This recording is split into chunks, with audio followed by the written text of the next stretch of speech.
तो बोलो आज आपको शिवपुराण महात्म्य में भाव बिंदीनम समुद्रम भवान कर्म ग्रहीतां दासोहम तम शंकर में सोने जी के साधन विषय प्रश्न करने पर सूत जी का उन्हें शिवपुराण की उत्कृष्ट महिमा सुनाना योग्यता आपको शिवपुराण से सुना रहा हूँ। आप ध्यान पर सुने। श्री सौनक जी ने पूछा, महाज्ञानी सूत जी, आप संपूर्ण सिद्धांतों की ज्ञाता है, प्रभु मुझसे पुराणों की कथाओं के सार तत्व का विशेष रूप से वर्णन कीजिए। ज्ञान और वैराग्य सहित भक्ति से प्राप्त होने वाले विवेक की वृद्धि कैसे होती है? क्या साधु पुरुष किस प्रकार अपने काम क्रोध आदि मानसिक विकारों का निवारण करते हैं? इस घोर कलिकाल में जीव प्राय आसुर स्वभाव के हो गए हैं। उस जीव समुदाय को शुद्ध देवी संपत्ति से युक्त बनाने के लिए सर्वश्रेष्ठ उपाय क्या है?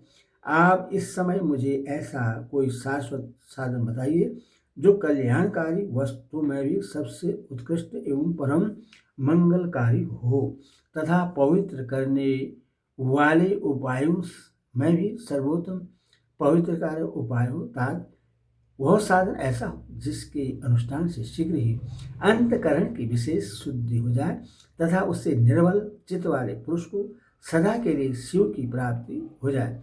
श्री सूत जी कहते हैं, मनुष्य सौनक, तुम धन्य हो, क्योंकि तुम्हारे हृदय में पुराण कथा सुनने का विशेष प्रेम एवं लालसा है। इसीलिए मैं शुद्ध बुद्धि से विचार कर तुमसे परम उत्तम शास्त्र का वर्णन करता हूँ। बस यह संपूर्ण शास्त्रों के सिद्धांत से संपन्न भक्ति आदि को बढ़ाने वाला तथा भगवान शिव को संतुष्ट करने वाला है। कानूनों के रसायन अमृत स्वरूप तथा दिव्य है। तुम इससे स्मरण करो। मुने, यह परम उत्तम शास्त्र है।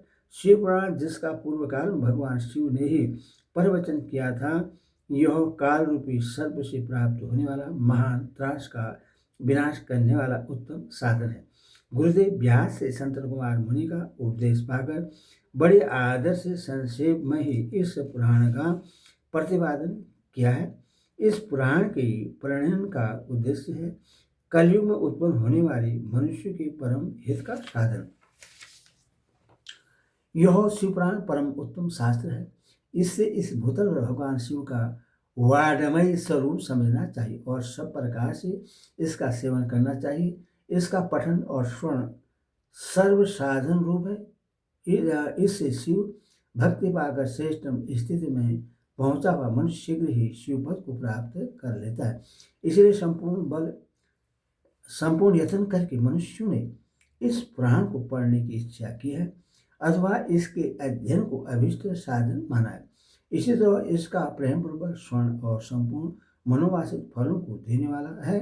भगवान शिव इस पुराण को सुनने से मनुष्य सब पापों से मुक्त हो जाता है तथा इस जीवन में बड़े बड़े उत्कृष्ट भोगों का उपभोग करके अंत में शिवलोक को प्राप्त कर लेता है।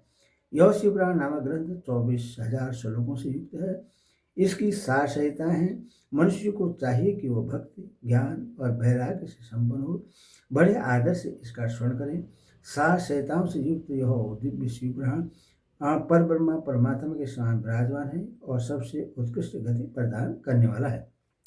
जो निरंतर अनुसंधान पूर्वक इस शिवपुराण को वाचता है अथवा नित्य प्रेम पूर्वक इसका पाठ मात्र करता है, वह पुण्यतम है। इसमें शेष नहीं है। जो उत्तम बुद्धि वाला पुरुष अंतकाल में भक्ति पूर्वक इस पुराण को सुनता है, उस पर अत्यंत प्रसन्न हुए भगवान महेश्वर उससे अपना पद धाम प्रदान करते हैं। जो प्रतिदिन आदरपूर्वक इस शिवपुराण का पूजन करता है, वह इस संसार में संपूर्ण भोगों को भोगकर अंत में भगवान शिव के पद को प्राप्त कर लेता है। जो प्रतिदिन आलस्य रहित हो, रेशमी वस्त्र आदि के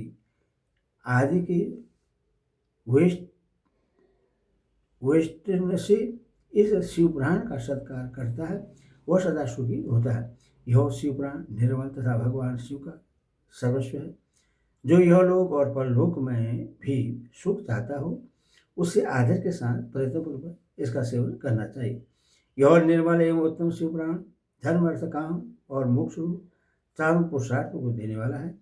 अथवा सदा प्रेम पूर्वक इसका स्वर्ण एवं विशेष पाठ करना चाहिए। हरि ओम। ओम नमः